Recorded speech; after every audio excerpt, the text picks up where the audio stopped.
Saudara-saudara hadirin yang berbahagia, salah satu nikmat yang diberikan Allah kepada kita di dalam kehidupan ini ialah bahwa Allah Subhanahu wa ta'ala telah menciptakan segala sesuatu serba berpasang-pasangan. Dalam surah Yasin ayat 36 dijelaskan, Subhanallazi khalaqal azwaja kullaha mimma tumbitul ard wa min anfusihim wa mimma la ya'lamun. Maha suci Allah yang telah menciptakan segala sesuatu itu serba berpasang-pasangan, dari apa yang tumbuh di permukaan bumi, apa yang ada di dalam diri mereka sendiri, dan apa-apa yang mereka tidak mengetahuinya. Demikianlah kita lihat siang berhadapan dengan malam, benar berhadapan dengan salah, dan laki-laki berhadapan dengan perempuan. Setelah Allah menciptakan segala sesuatu itu serba berpasang-pasangan, maka Allah menetapkan aturan permainan yang mengatur seluruh kehidupan makhluk yang serba berpasang-pasangan itu. Kita tentu maklum, apapun saja yang kita lakukan dan kita perbuat tanpa ada aturan akan berakhir dengan kekacauan. Cobalah kita bikin satu sekolah, buka satu sekolah, tidak usah pakai aturan, tentu kacau. Bikin organisasi tanpa memakai aturan, tentu kacau. Demikian daripada kehidupan ini, kalau tanpa ada aturan, tentu kekacauan yang akan timbul. Allah pencipta manusia. Allah tahu benar kemampuan maksimal manusia. Oleh sebab itu, aturan permainan yang diturunkan Allah tentu sesuai benar untuk manusia. Satu contoh kecil, pabrik mobil di Jerman bikin mobil namanya Mercy. Seiring dengan itu dia keluarkan buku petunjuknya. Mobil ini namanya Mercy, kecepatan maksimal sekian ratus kilometer per jam, daya angkut maksimal sekian ratus kilogram. Kalau rusak memperbaikinya begini, onderdilnya pun ini. Karena pabriknya yang membuat mobil, lalu pabriknya pula yang mengeluarkan buku petunjuk, sudah tentu buku petunjuk itu sesuai benar dengan mobilnya. Dan tidak bisa kita punya mobil Mercy rusak, lalu kita perbaiki dengan menggunakan buku petunjuk yang dikeluarkan oleh pabrik mobil Toyota misalnya. Jelas mobil bukan tambah baik, malah makin hancur tidak karu-karuan. Kalau manusia menginginkan satu hidup yang baik, tidak ada pilihan lain, dia harus memakai aturan yang diturunkan oleh yang bikin manusia. Dan aturan itu telah turun dalam bentuk agama Islam yang kita cintai ini. Manusia laki-laki dihiasi dengan perasaan senang cinta kepada perempuan. Itu biasa, normal, wajar. Tapi lalu Allah menurunkan aturan permainan yang kalau peraturan ini dilanggar akan membawa kerugian bagi manusia sendiri. Bahwa laki-laki senang sama perempuan itu normal. Agama membuat aturan silahkan senang, tetapi lewat satu pintu yang disebut nikah. Kalau peraturan ini diabaikan, yang rugi tentu manusia sendiri. Misalnya PLN keluarkan pengumuman, nanti malam mulai jam 6 sampai subuh listrik se-Jakarta mati total. Kita ingat, ini nanti malam saya giliran ronda. Pagi-pagi sudah kita siap beli batu baterai, masukkan ke dalam baterai. Dari sejak kita beli sampai sore itu baterai kita soroti terus. Tentu setelah sore soak batu baterai itu. Datang malam berangkat kita ronda, Kalau disoroti lagi kan baterainya sudah nggak terang lagi. Sudah sewak. Sebab apa? Belum waktunya sudah disoroti terus. Sekarang kalau ada orang belum masuk pintu pernikahan, nafsu seksualnya diobral terus. Itu kan sama juga belum datang malam, baterainya sudah disoroti terus. Nanti masuk pernikahan, soak. Berhadapan dengan istrinya, barangkali sudah nggak bisa apa-apa, cuma nyengir saja. Yang rugi manusia sendiri. Itulah sebabnya Allah lalu mengatur bahwa laki senang sama perempuan lewat satu pintu yang disebut dengan nikah. Maka pada pertemuan kali ini kita akan bicara tentang nikah dalam Islam. Saya bagi kepada 3 masalah pokok saja. Pertama, pengertian dan kedudukan nikah menurut Islam. Yang kedua, motivasi pernikahan. Karena apa orang itu seharusnya melakukan nikah. Dan yang ketiga, membina rumah tangga bahagia menurut contoh Rasulullah Sallallahu Alaihi Wasallam. Hadirin yang saya hormati, kita mulai dengan yang pertama, pengertian nikah. Dalam kehidupan sehari-hari ada 2 kata yang sering kita gunakan, kawin dan nikah. Kalimat kawin kelihatannya dipergunakan oleh semua makhluk hidup. Lain dengan nikah, ini hanya digunakan khusus untuk manusia muslim. Makanya kita sering dengar orang bilang, kucing kawin, ayam kawin, kambing kawin. Dan belum pernah kita dengar ada ayam nikah atau kucing nikah. Sebab apa? Nikah ini cuma dipakai oleh makhluk bernama manusia yang muslim. Apa pengertian nikah? Seorang tokoh, Abi Yahya Zakaria Al-Ansari, di dalam kitab Fathul Wahhabnya menjelaskan, an-nikahu aqdun yatadammanu ibahatal wat'i bilafzi inkahin au nahwihi. Nikah adalah akad, yaitu ijab dan qabul, yang akad ini menjamin dibolehkannya pergaulan bebas antara laki-laki dan perempuan. Jadi kalau sementara anak muda kita beranggapan bagaimana Islam ini kolot, masa laki-laki tidak boleh bergaul dengan perempuan, itu anggapan salah.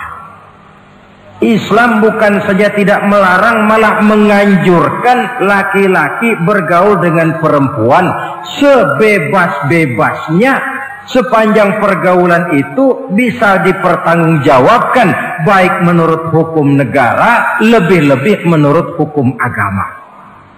Coba orang kalau sudah akad, sudah ijab qabul, ada saksi, ada wali, selesai itu dia masuk ke dalam kamar berdua, bergaul di situ sebebas-bebasnya, itu saya kira 100% halal.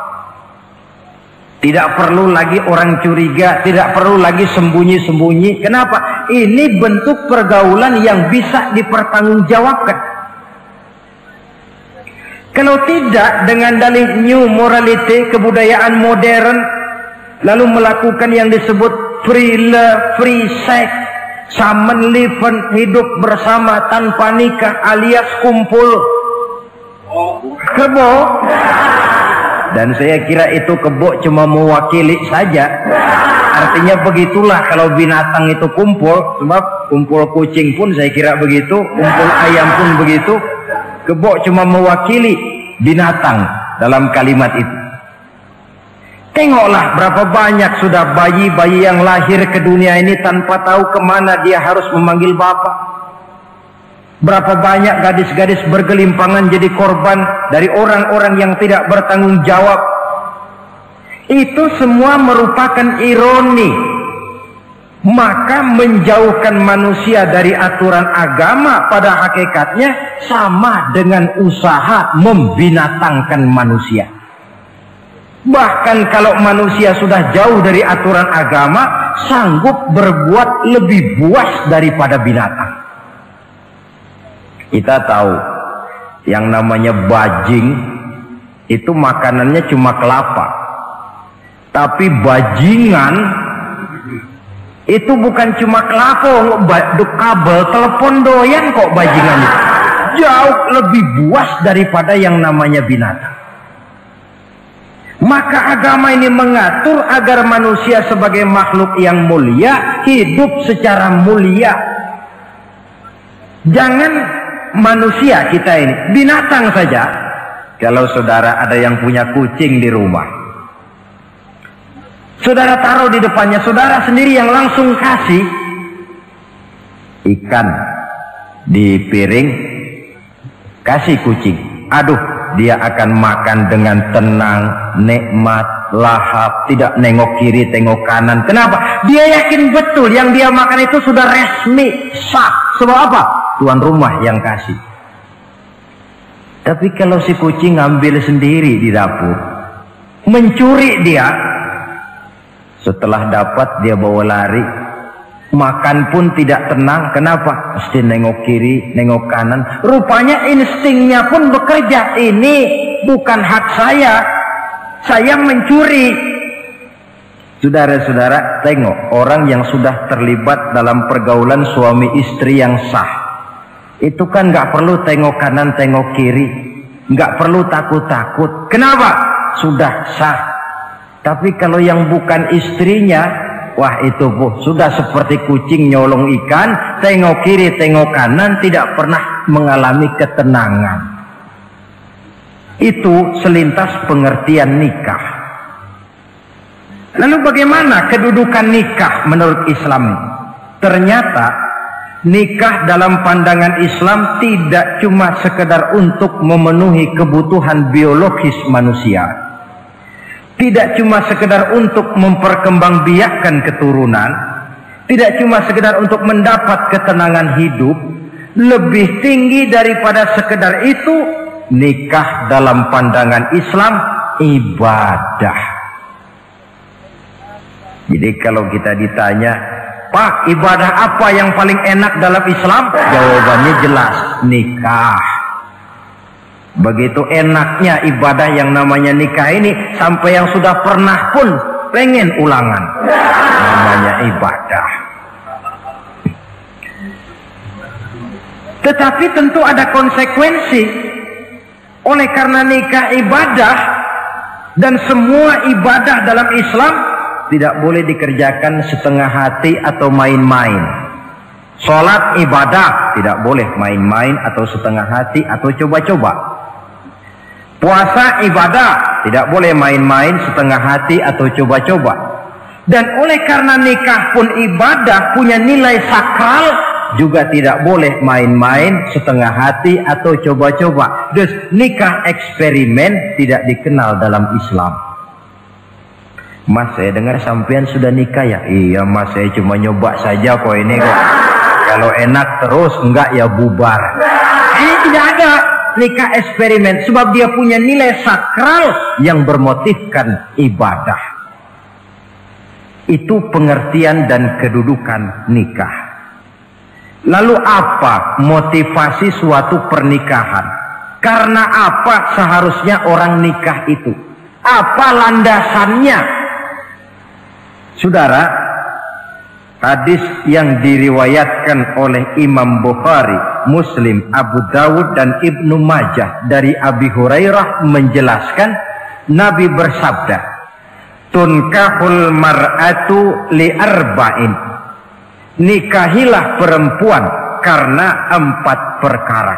Kalau dia perempuan, tentu nikahilah laki-laki karena 4 perkara. Memilih jodoh, nah inilah lengkapnya konsepsi Islam. Memilih jodoh saja Islam itu memberikan petunjuk kok. Karena apa orang memilih jodoh itu? Kata Rasul yang karena 4 faktor. Pertama, lima liha, karena dia orang kaya, cari yang kaya. Yang kedua, lihasabiha, karena dia keturunan orang baik-baik, cari keturunan orang baik-baik. Yang ketiga, lijamaliha, karena dia cantik, cari yang cantik. Dan yang keempat, lidiniha, karena dia orang taat beragama, cari orang yang taat beragama. Kalau berkumpul keempat-empatnya, rasanya surga dunia sudah. Coba lihat, suami mana sih yang tidak bangga punya istri cantik, kaya, keturunan orang baik-baik, lalu taat beragama? Atau istri mana sih yang tidak bangga punya suami ganteng, kaya, keturunan orang baik-baik, dan taat pula beragama? Tapi kan terus terang, yang kumpul keempat-empatnya kan boleh dibilang jenis makhluk langka ini. Sulit. Kadang-kadang cantik, kaya, akhlaknya kayak setan. Ada saja kurangnya. Oleh karena ada saja kurangnya, lalu Nabi memberikan stressing, penekanan. Fazfar bizatiddin taribat iyadah. Pilih orang yang taat melaksanakan agama, niscaya hidupmu akan berkah. Jadi motivasi suatu pernikahan hendaknya agama. Apa rahasianya? Mari kita lihat. Kalau orang memilih pasangan karena rupa yang cantik semata-mata, silakan, tapi jangan jadi motivasi utama. Kalau rupa yang cantik jadi alasan utama, saya yakin rumah tangga tidak akan tahan lama. Sebab apa? Pertama, yang namanya cantik itu relatif. Artinya bergantung siapa yang memandang. Yang menurut saudara cantik, menurut saya belum tentu cantik. Yang kata saya cantik, menurut saudara barangkali itu yang jelek. Relatif. Saya kalau ditanya orang, Ustadz, siapa perempuan paling cantik di dunia ini? Tentu saja saya jawab istri saya. Apa saudara lalu protes? Salah Ustadz, yang cantik istri saya, bukan istri Ustadz. Saya bilang, masa bodoh saya nggak ngurusi istri sampean. Cantik itu relatif. Sehingga di kalangan para ahli cinta, ahli cinta, sampai sekarang masih jadi perdebatan. Sebenarnya cantik yang bikin orang jatuh cinta, apa cinta yang membuat orang jadi kelihatan cantik? Dua-duanya bisa terjadi. Mungkin karena cantik orang jatuh cinta, dan bisa juga karena sudah kadung cinta orang kelihatannya jadi cantik. Tapi yang jelas cantik relatif. Yang relatif tidak bisa dijadikan sandaran utama. Yang kedua, yang namanya cantik itu temporer. Artinya berubah oleh pergeseran masa dan pertukaran waktu. Sekarang dia cantik, of course. Sedang sweet 17-an, sedang honeymoon, sedang bulan madu, sedang pengantin baru, tentu saja cantik. Punya dia anak satu, kecantikan mulai menurun. Punya dia anak dua, kulit mulai keriput. Punya dia anak tiga, apalagi tak pandai bersolek, sudahlah onderdil mulai pada copot. Kalau rumah tangga didasarkan kepada rupa yang cantik saja, selesailah rumah tangga sampai di situ.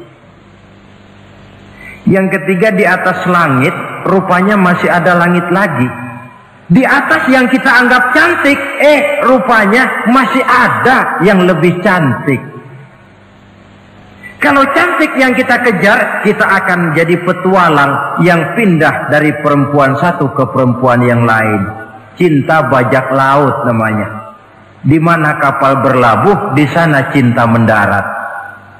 Saudara hadirin yang saya hormati, padahal sate dengan singkong itu kan bedanya cuma di tenggorokan. Kalau sudah masuk ke dalam perut, kenyangnya barangkali sama. Malah barangkali besok pagi kalau keluar lebih tidak enak baunya sate itu daripada singkong. Makanya orang kalau sudah nikah oleh Nabi dipesan, Apabila kamu di jalan melihat perempuan yang membuat kamu kagum, cepat-cepatlah pulang ke rumah. Sebab apa? Sebab yang perempuan cantik di jalan kau lihat itu punya, istrimu juga di rumah punya. Gak percaya, cobalah pulang, akurin, sama itu. Silahkan cari yang cantik, tapi jangan dijadikan motivasi utama. Yang kedua, kalau perkawinan, pernikahan cuma karena harta, silahkan cari yang kaya. Tapi kan harta itu, kata Imamul Ghazali, al-mal zillun zail. Harta bagaikan bayangan. Sore di sebelah barat, tengah hari di tengah, sore pindah ke sebelah timur. Hari ini dia kaya, besok dia bangkrut. Roda itu berputar. Kalau harta dijadikan pilihan utama, boleh jadi dalam hidup berumah tangga ada pepatah, ada uang abang disayang, tidak ada uang abang melayang. Artinya pun rumah tangga tidak akan tahan lama. Yang ketiga, kalau karena keturunan, persilahkan cari keturunan yang baik-baik. Namun toh pada akhirnya orang diajarkan bahwa kita ini mau besar atau tidak, bukan dengan jalan menyempeng kepada kebesaran orang lain, tetapi ditentukan oleh kepribadian kita sendiri. Sekarang kalau karena agama, Nabi berikan penekanan fazfar bidzatid din taribat yadak. Pilih orang yang taat beragama, niscaya hidupmu akan beruntung. Apa rahasianya? Tidak lain rumah tangga Rasulullah Sallallahu Alaihi Wasallam. Yang ini artinya kita sudah masuk kepada bagian ketiga, bagaimana membina rumah tangga bahagia menurut contoh baginda Nabi. Saudara, bagaimana sih rumah tangga Rasul itu? Kelihatan dari dua ucapannya, pendek, singkat, tapi punya pengertian filosofis yang mendalam. Dua kalimat saja beliau bilang tentang rumah tangganya, yaitu baiti jannati, rumah tanggaku laksana surga bagiku. Bayangkan kalau seorang suami sudah mampu berkata macam begitu, bahagia hidupnya. Ini barangkali tantangan buat kita semua. Mampukah kita di rumah tangga berkata semacam perkataan beliau tadi? Baiti jannati, rumah tanggaku laksana surga bagiku. Padahal dari sejarah kita baca, Rasul itu rumahnya kecil. Tidurnya di atas pelepah daun korma, sampai berbekas di pipinya. Sarapan paginya seteguk zam-zam, sepotong roti, kadang-kadang 3 butir korma. Tempat tidurnya bukan alga spring bed atau Dunlop pillow macam kita punya. Di rumahnya tidak ada mebel spaghetti model yang lagi ngetop-ngetopnya. Entar di tengah rumah macam itu, beliau sanggup berkata, baiti jannati. Kenapa kita yang hidup di zaman di mana fasilitas mestinya lebih menunjang, kok malah banyak yang berkata sebaliknya? Baiti nari, rumah tanggaku laksana neraka bagiku.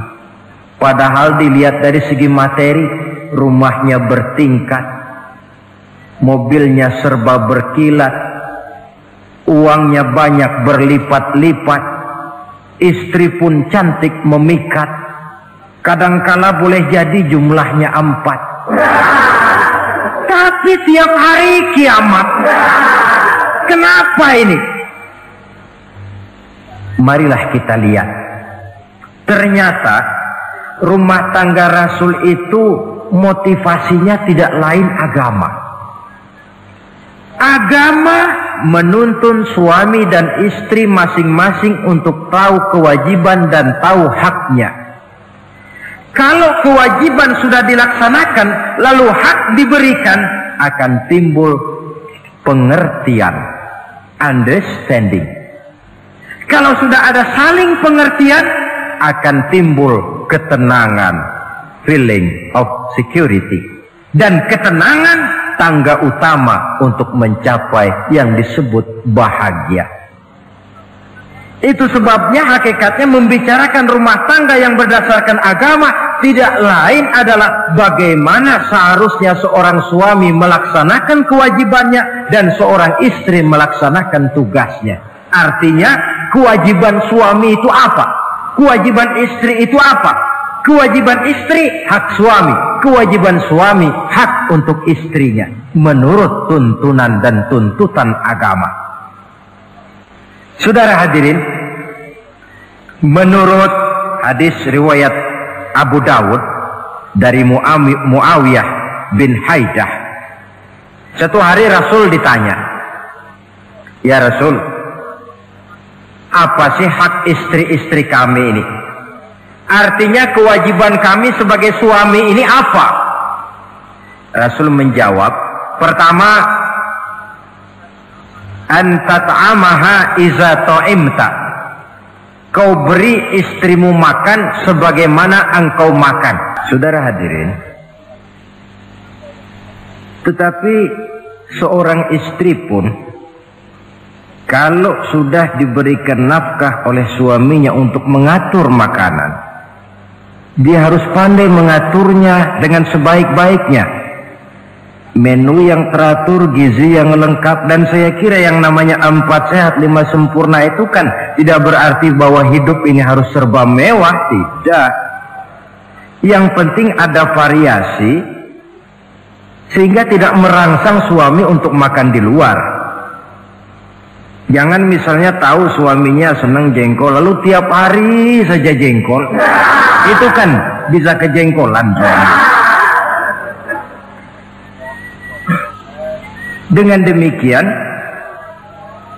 masalah yang kelihatannya sepele tetapi yang sebenarnya bisa menjaga keharmonisan atau malah keretakan rumah tangga harus kita perhatikan dengan sebaik-baiknya.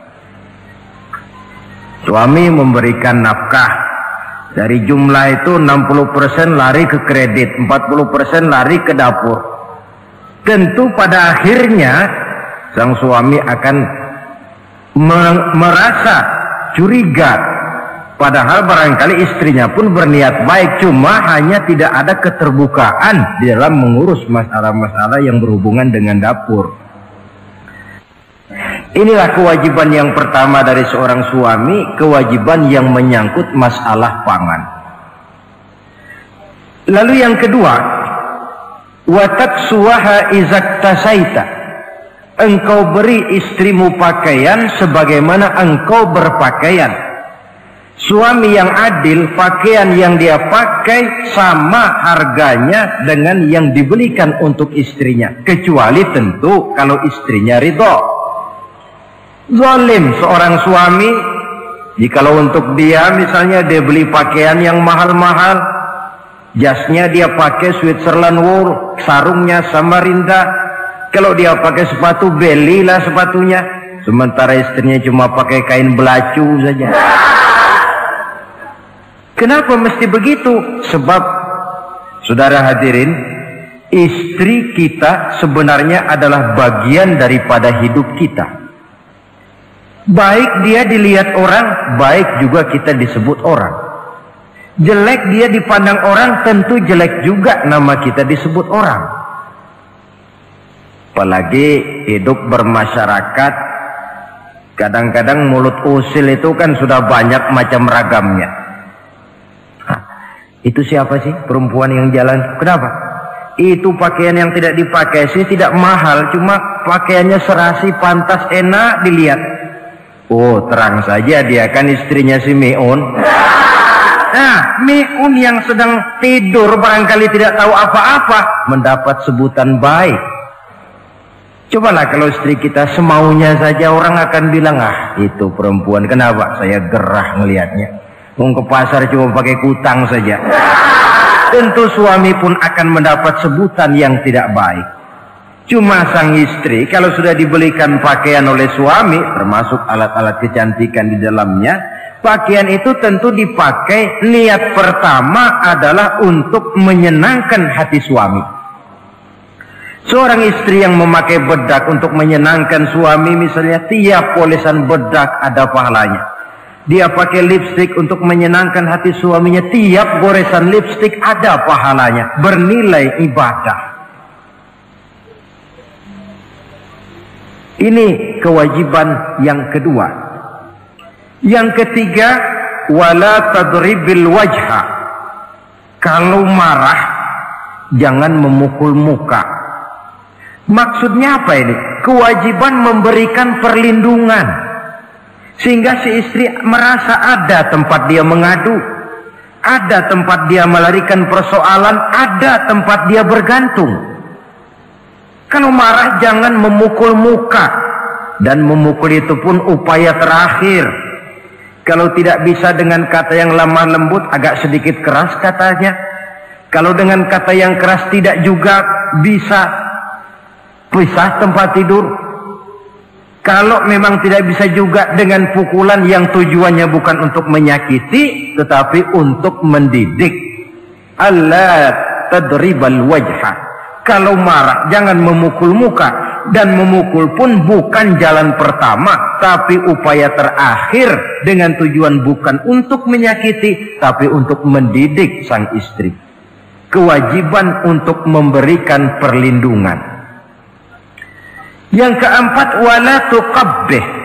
Jangan memburuk-burukan istrinya.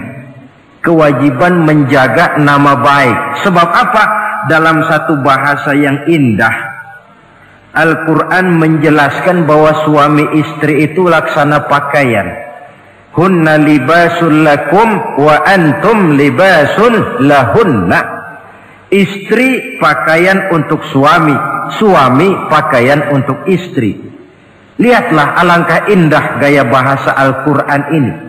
Diibaratkannya suami istri seperti pakaian. Apa fungsi pakaian? Pertama, pakaian itu kan jadi kebanggaan.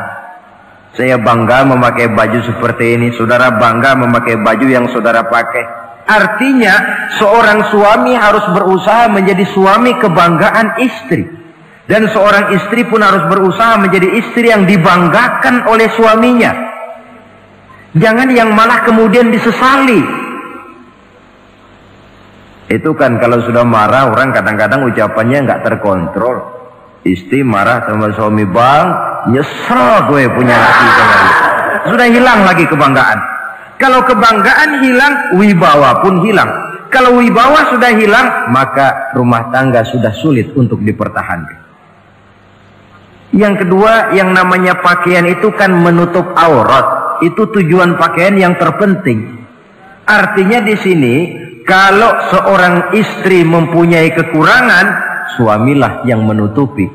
Kalau seorang suami mempunyai kekurangan, istri juga harus berusaha menutupi. Jangan kekurangan suami diceritakan di pasar umum, atau kekurangan istri dibuka di mana-mana. Itu namanya suami istri tidak berfungsi sebagai pakaian, malah justru saling membuka aurat masing-masing. Iyalah kadang-kadang penyakit ini. Kadang-kadang yang namanya perempuan dari rumah itu berangkat ngaji katanya. Sampai di pengajian apa? Suaminya diakur-akurin.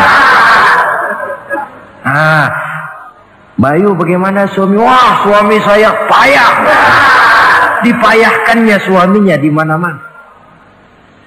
Atau aib dan kekurangan istri diceritakan di mana-mana. Orang bertanya, gimana mas istrinya? Oh, nggak maju. Loh, kenapa istrimu kan cantik? Iya, soal cantik sih iya, tapi tidurnya kok ngiler ini. Nah, ini kan nggak perlu yang macam begini ini. Tidak bisa menjaga apa yang disebut security informasi. Fungsi pakaian sebagai suami istri tidak berjalan di dalamnya. Saling menjaga kehormatan diri. Ini yang keempat. Yang kelima, wala tahjur illa fil bait. Jangan berpisah dari istri kecuali di rumah. Maksudnya begini, kalau satu hari seorang istri suami marah kepada istrinya, tidak usah istri itu disuruh pulang ke rumah orang tuanya, ke rumah mertua lalu diusir. Tidak, cukup pisah tempat tidur saja. Ini maknanya wala tahjur illa fil baiti. Umpamanya, dek malam ini saya sedang tidak enak pikiran, kau tidur di kamar belakang lah, saya kamar depan. Cukup pisah tempat tidur saja, tidak perlu istri dipulangkan ke rumah orang tuanya. Nanti umpamanya tengah malam turun hujan, udara dingin, pikiran berubah, berasa perlu, kan tinggal manggil. Tidak jauh secara psikologis ajaran semacam ini bisa kita terima. Saudara hadirin yang saya hormati, ini pada prinsipnya kewajiban seorang suami.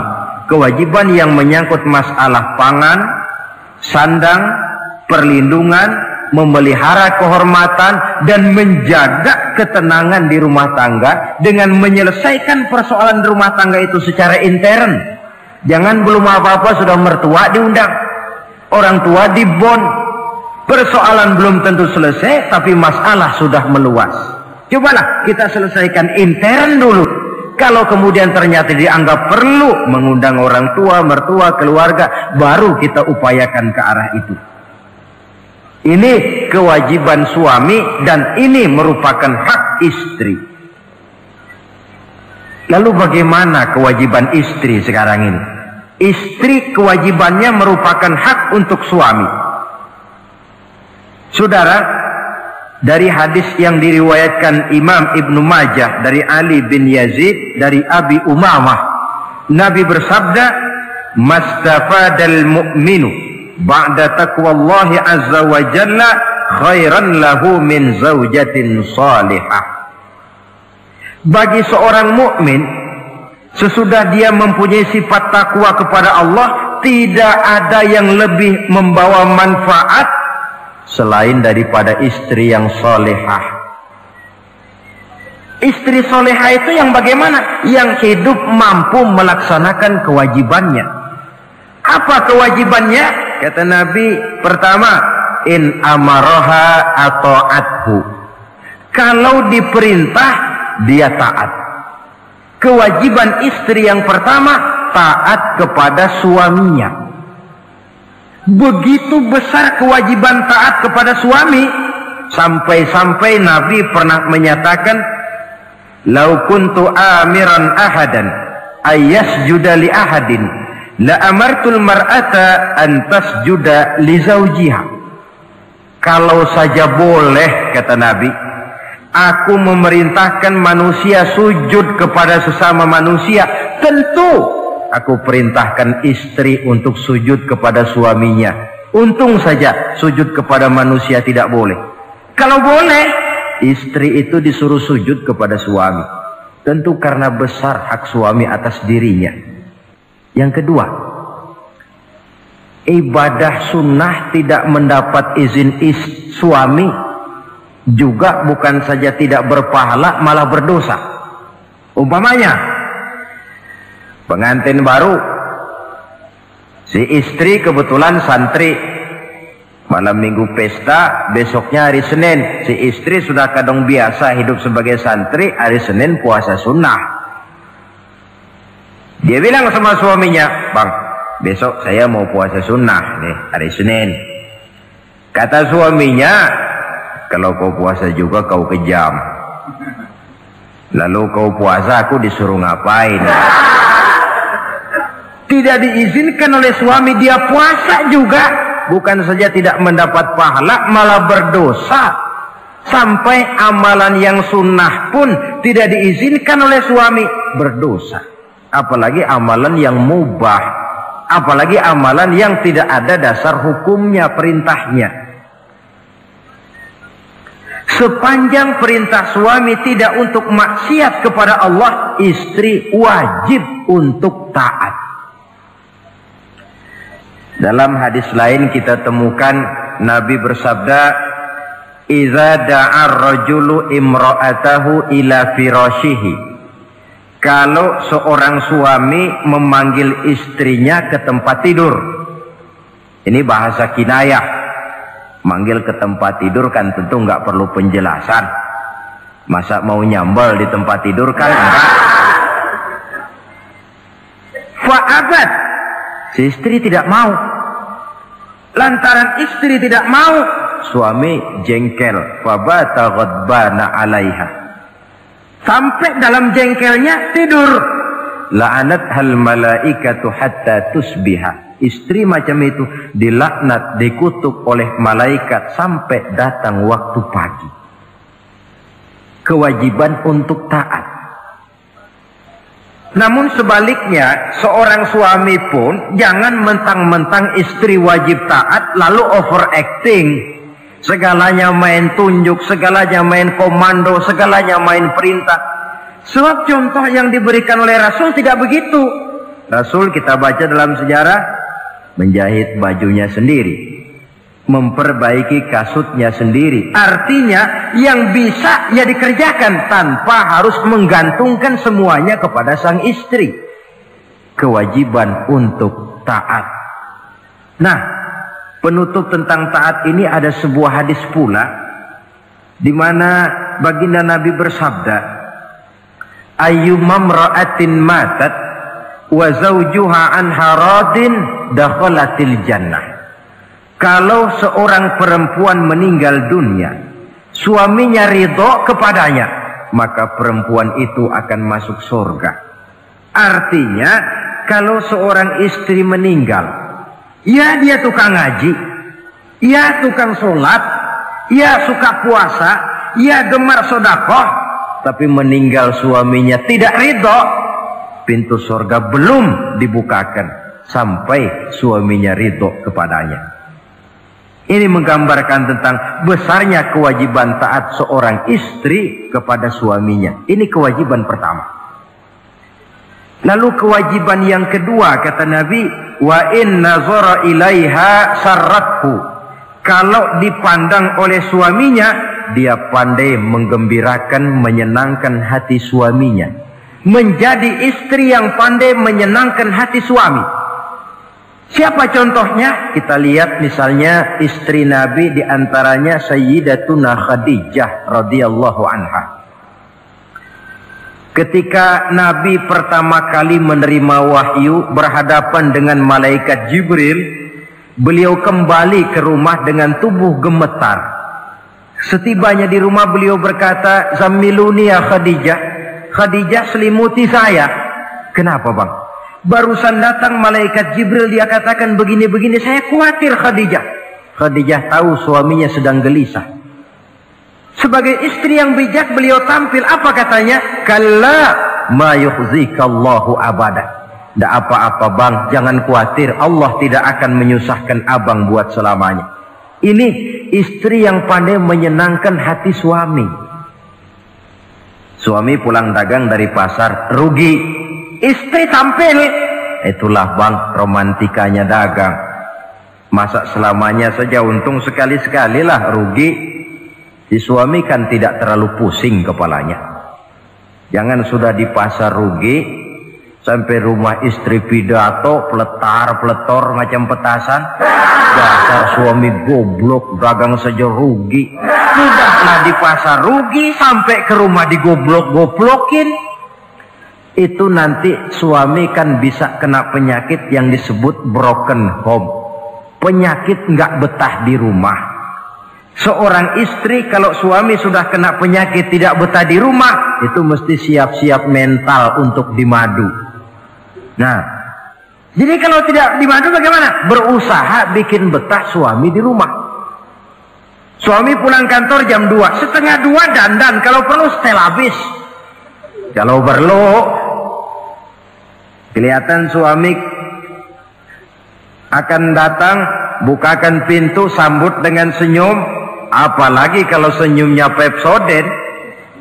Saya kira suami bagaimanapun lelahnya, peras keringat, banting tulang, pulang mencari nafkah, kalau kembali di rumah disambut dengan senyum, hilang capeknya. Tapi bayangkan, sudahlah di kantor capek, peras keringat, banting tulang, sampai pula di rumah yang nyambut cuka sama kukusan. Udah asem, monyong. Suami mana yang kerasan tinggal di rumah? Menjadi istri yang pandai menggembirakan, menyenangkan hati suaminya. Bahkan diizinkan bohong untuk menyenangkan hati suami. Umpamanya, suami kebetulan habis obyeknya gol. Karena ingin menyenangkan istri, mampir di pasar beli kain batik. Si suami tidak tahu bagaimana kain batik yang bagus, beli saja sembarangan. Sudah kainnya kasar, warnanya norak, harganya yang mestinya murah jadi mahal, dibawa pakaian itu pula. Istri lihat dan tahu kalau ini batik jelek, norak, kasar, harganya pun murah. Tapi dia ingin menyenangkan hati suaminya. Suaminya tanya, bagaimana dek kain batik ini? Waduh bang, bagus betul kain ini. Pinter bener abang milih warna ini. Emang yang kayak begini ini bang, coba lihat tetangga kita mana ada yang pakai kain kayak begini. Ya memang gak ada, jelek. Suami senang tentu. Lalu kain itu oleh istrinya, ngaji dipakai, keundangan dipakai, tidur dipakai, masak dipakai, nyuci pun dipakai. Suami makin bangga, wah kain yang saya beliin dipakai terus ini. Lain pula istrinya, dalam hati dia berpikir, biarin deh gue pakai terus biar cepat hancur, nggak ada urusan. Coba kalau waktu itu si istri jujur, dasar laki goblok, beli kain kayak begini, sono pulangin. Nah, mungkin suami yang sudah payah-payah mau menyenangkan hati istrinya malah berbalik pikirannya. Saudara hadirin, ini kelihatannya penting untuk menjaga suasana keharmonisan di dalam kehidupan berumah tangga. Begitu pula pengertian seorang suami. Rasul pernah pulang dari masjid agak larut malam, rupanya banyak orang bertanya. Ketuk pintu, Assalamualaikum, sampai 3 kali tidak dibukakan pintu. Rupanya Aisyah lelap benar tidurnya. Rasul sadar beliau pulang kemalaman dan tahu istrinya capek bekerja di waktu siang. Asyraful anbiya wal mursalin ini menghormati istrinya. Salam 3 kali tak dibukakan pintu, bukan marah, malah gelar sorban di depan pintu. Di situ beliau tidur. Tengah malam Aisyah mau sholat, buka pintu, terkejut lihat suaminya tidur di depan pintu. Dibangunkan, begitu dibangunkan Rasul lebih dahulu berkata, Aisyah, maafkan saya pulang terlambat memang sebab banyak yang bertanya di masjid. Sudahlah tidur di depan pintu, begitu dibukakan beliau dulu yang minta maaf. Sulit jadi suami semacam ini. Yang enak kalau sudah nggak dibukain pintu, istri kepulesan, lalu sekali buka pintu kan yang enak kita tunjuk jidatnya, lo tidur kayak tembok ya. Saudara hadirin, menjadi istri yang pandai menyenangkan hati suaminya. Sebab tidak ada seorang suami bisa sukses baik di medan tugas, di masyarakat, di kantor, di toko, di tempat manapun kalau tidak ditunjang oleh peran serta dari para istrinya. Karena itulah perempuan walaupun peranannya tidak begitu kelihatan, sebenarnya sangat menentukan. Seorang suami yang jujur, polos, lugu, sederhana, sanggup menjadi koruptor ulung karena didorong-dorong oleh istrinya. Merangsang ketamakan suami. Istri dibakar oleh tetangganya. Bang, kenapa? Kau kan di kantor kepala bagian. Lalu, tangga kita pegawai kecil saja bang, tapi coba lihat istrinya kalau pakai gelang kayak pelek beca bang gelangnya. Kau kepala bagian gak bisa beliin saya macam gitu, kepala bagian goblok. Lalu bagaimana bu, gaji saya kan sudah jelas segitu. Iya, kamu kan kepala bagian. Apaan kayak di kantor sabet. Kalau sudah main sabut-sabutan begini, sudah merangsang suami untuk berbuat yang tidak baik. Kecil, tidak begitu kelihatan, tapi sangat menentukan. Istri yang soleh, yang bisa melaksanakan kewajibannya, yaitu pandai menyenangkan hati suaminya.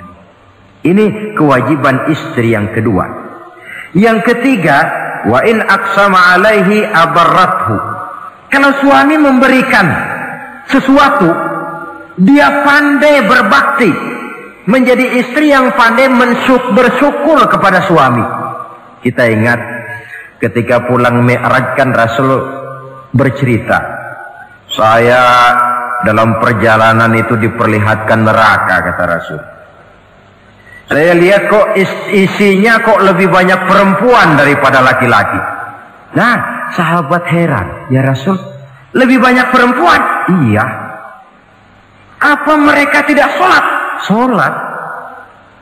Apa mereka tidak pernah hadir di majelis taklim? Oh, rajinan dia sama suaminya. Ada apa? Tidak pernah baca Quran? Rajin.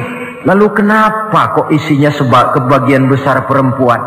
Rasul menjawab, hunna yakfurnal asir. Mereka umumnya tidak pandai bersyukur kepada suaminya. Hujan panas setahun dibalas dengan hujan sehari. Kalau suaminya sedikit salah, sudah kehilangan pertimbangan, tertutup seluruh kebaikannya. Yang kelihatan cuma salahnya saja. Maka sebaiknya di dalam hidup berumah tangga, baik suami maupun istri itu masing-masing sedia timbangan. Kalau satu saat suami salah, istri ambil timbangan.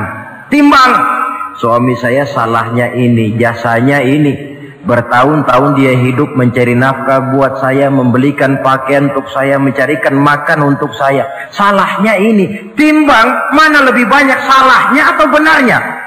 Dengan demikian kita akan bisa menghasilkan keputusan objektif. Giliran istri yang salah, suami yang ambil timbangan, ukur mana lebih banyak baiknya atau salahnya. Kalau tiap kita masing-masing punya timbangan, insya Allah nilai-nilai objektif dari suatu pertimbangan akan bisa kita temukan dalam mengambil keputusan. Istri yang pandai berbakti membalas budi daripada suaminya. Kewajiban yang keempat dari seorang istri, wa in ghaba anhu nasahathu fi nafsiha wa malihi. Kalau suami tidak ada di rumah, dia pandai menjaga kehormatan dirinya dan pandai menjaga harta suaminya. Tidak mencari kesempatan dalam kesempitan. Suami lembur, istri ngompreng. Dan pandai menjaga harta suaminya. Nah, coba lihat. Kalau seorang suami ada uang di kantongnya 100 rupiah. Ada tukang minta pengemis, istri ambilkan saja tanpa izin suaminya uang di kantong suami 100. Dia sedekahkan. Niat ya tentu baik. Si istri dapat dosa, si suami dapat pahala. Perbuatan sedekahnya itu betul, tapi mengambil uang tanpa izin suami itu yang salah. Dan ternyata salah itu lebih besar daripada pahala yang dia lakukan lantaran bersedekah itu. Kalau ini terwujud, maka suasana saling mempercayai akan tumbuh. Kalau sudah saling mempercayai, rasanya akan terwujud kedamaian dan ketenangan. Suami meninggalkan rumah dengan perasaan tenang, istri pun melepas suami dengan perasaan damai, tanpa was-was, tanpa curiga, dan sebagainya. Dan ini modal yang paling utama mewujudkan saling kepercayaan dalam membina hidup bahagia. Saudara, jadi dengan demikian kewajiban suami dan kewajiban istri yang merupakan bagian tidak terpisahkan dari bagaimana membina rumah tangga berdasarkan tuntunan agama merupakan hal yang dicontohkan oleh Nabi kita Muhammad sallallahu alaihi wasallam. Dengan satu kesimpulan, rumah tangga Nabi bahagia karena rumah tangga itu disinari oleh ajaran-ajaran agama. Sehingga timbul saling pengertian membawa kepada ketenangan, dan ketenangan sesungguhnya tangga utama mencapai rumah tangga bahagia. Tanpa materi orang memang sulit untuk bahagia. Tapi materi semata-mata bukan merupakan jaminan bahwa orang akan hidup bahagia. Banyak isak tangis berbunyi di rumah-rumah mewah, dan banyak sendak gurau, tawa dan canda, tawa lerai di rumah-rumah sederhana. Artinya suka dan duka, sedih dan gembira, susah dan bahagia bisa ada di gubuk reot dan bisa juga ada di rumah mewah. Ternyata bukan harta semata-mata yang menopang dan menjamin hidup itu akan bahagia, tapi satu rumah tangga yang dipancari oleh sinar agama di bawah naungan ridho dari Allah Subhanahu wa taala. Si istri taat melaksanakan ajaran agama, suami taat, lalu anak-anak pun hidup dalam suasana yang religius. Dari sana tumbuh pancaran sinar keagamaan. Irama agama mengalun dalam kehidupan rumah tangga kita. Berfungsilah dengan demikian rumah tangga sebagai tempat di mana kita mengamalkan ajaran agama kita. Alangkah nikmat satu rumah tangga. Istri ahli ibadah, suami pun ahli ibadah, anak-anak pun terbiasa oleh lingkungan untuk hidup melaksanakan suatu ibadah. Dan keberhasilan di rumah tangga awal untuk menuju keberhasilan di masyarakat, di tempat tugas, dan di tempat-tempat lainnya. Sebaliknya, kehancuran rumah tangga akan selalu menjadi awal kehancuran karier di masyarakat, di tempat kerja, dan di tempat-tempat lainnya. Oleh karena itu, berangkat dari hal semacam inilah, maka kita berkeyakinan rumah tangga yang bahagia ialah rumah tangga yang didasarkan kepada ajaran agama. Sehingga tercapailah kebahagiaan hidup di dunia yang langsung menopang kepada kebahagiaan hidup di akhirat nanti. Nah, inilah pembicaraan kita pada pertemuan kali ini. Dengan harapan, mudah-mudahan dari setiap rumah tangga muslim memancar sinar-sinar agama, menjadi kubu-kubu pertahanan di mana kita menegakkan ajaran agama, dan pada akhirnya nanti akan tercipta masyarakat. Ini adalah spot yang kedua, semoga ada hasilnya.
Kita harus potong segini ya, biar dia enggak.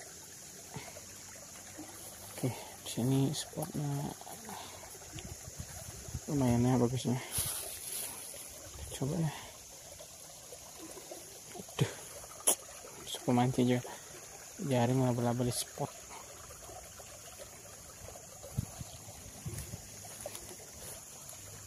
Gimana cara mancingnya ya?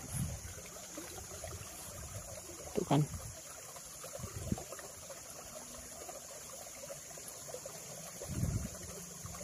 babon guys, kelihatan modernnya. Tuh, oke, nice. Shit, alhamdulillah dapet guys, kita bilang guys.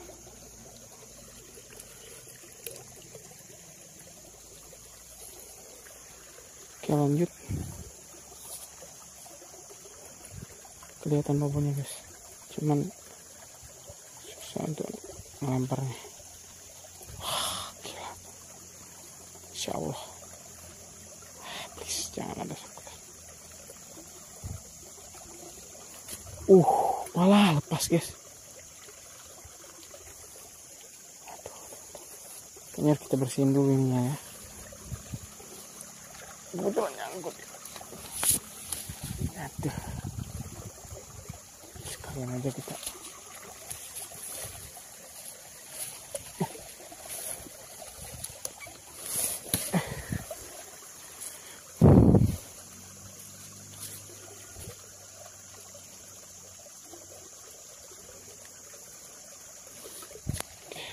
Aman, kita bersihin dulu spotnya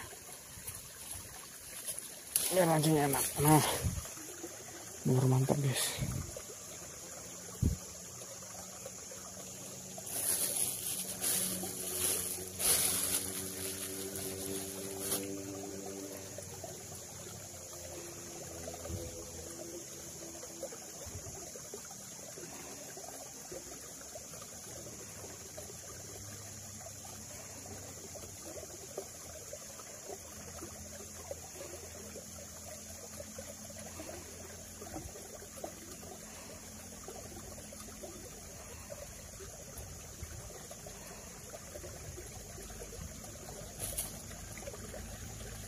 Bawa masih mau apa enggak ya?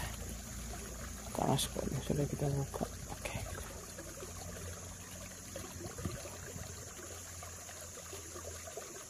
Duh, masih diri itulah.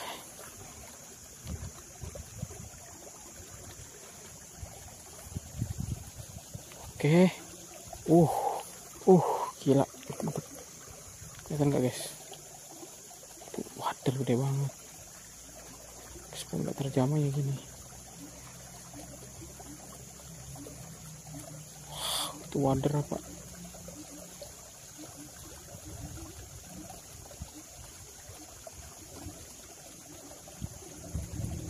Oke. Strike. Oke.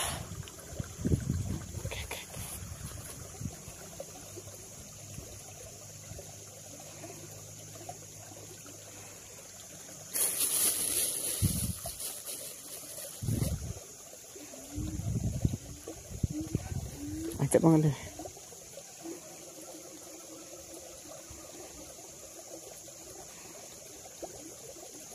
Waduh.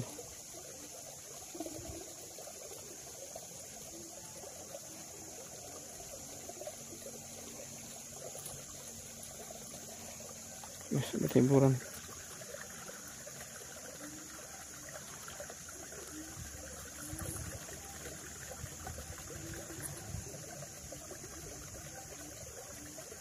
Lanjut lagi ya.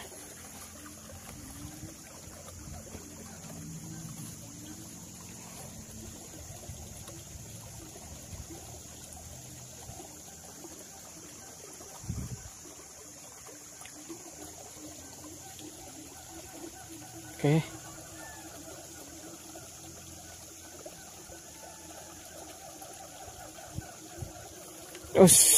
Nice, babon guys.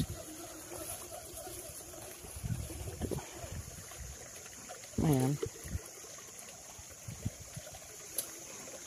Ini serunya spot yang nggak terjamah.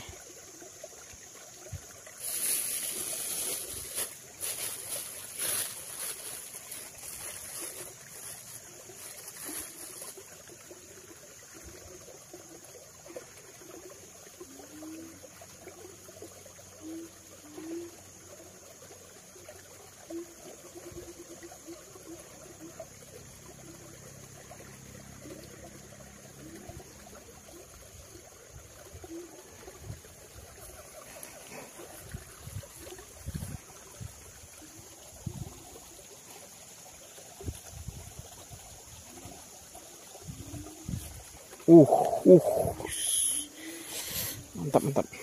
Kata mas. Tuh.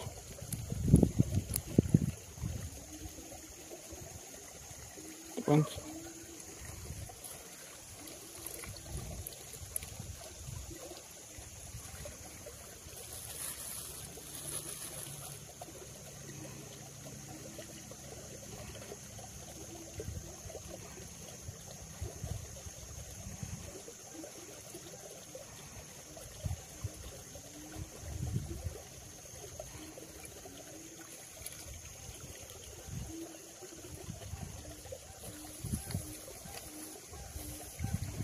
Oke, kita lanjut.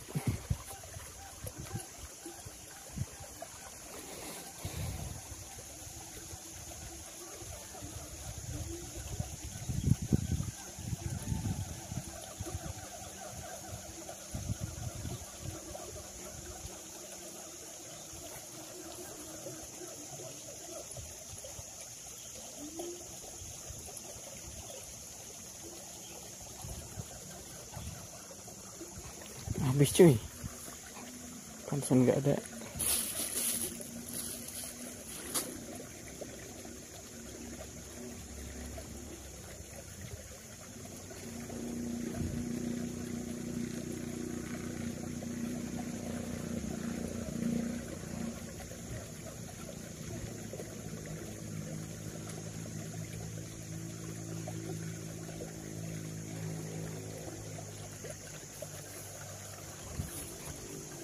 Oke.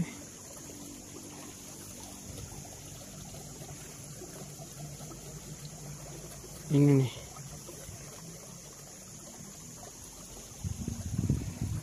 Waduh. Ada gabus apa cana itu? Ini cana itu. Cana cuy.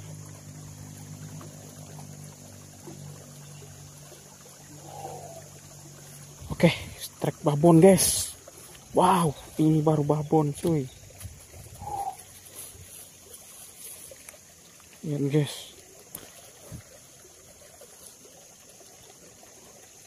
Tuh. Babon. Mantap, mantap, mantap. Ada cananya juga guys. Semoga dapat ya.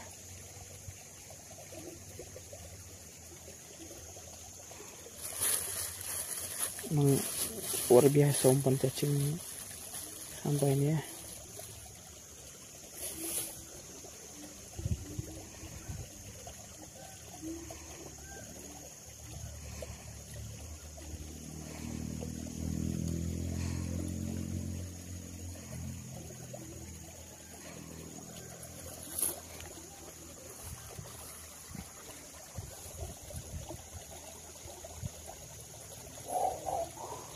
Wow.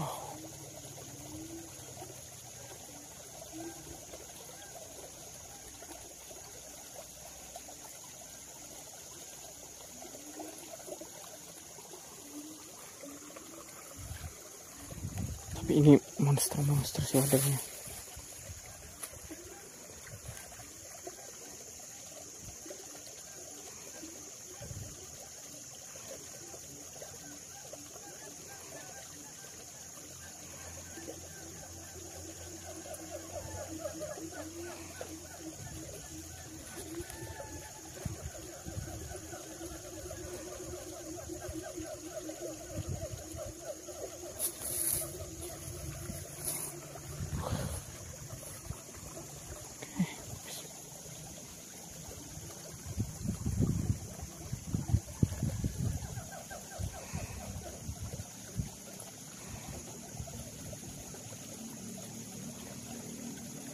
Oke.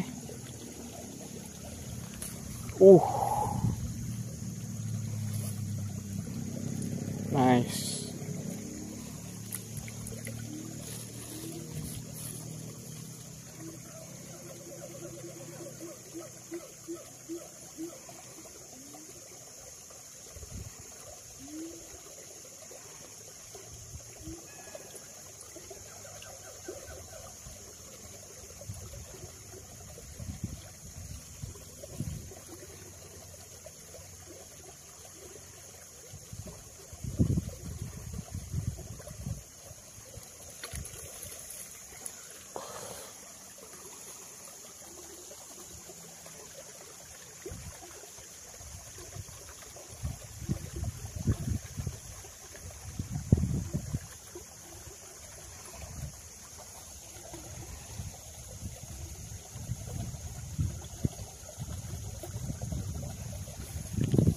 Babon cuy, gede banget cuy. Alhamdulillah dapat lagi cuy. Bunuh wader nih. Tuh, jempol juga gedean wadernya. Oke.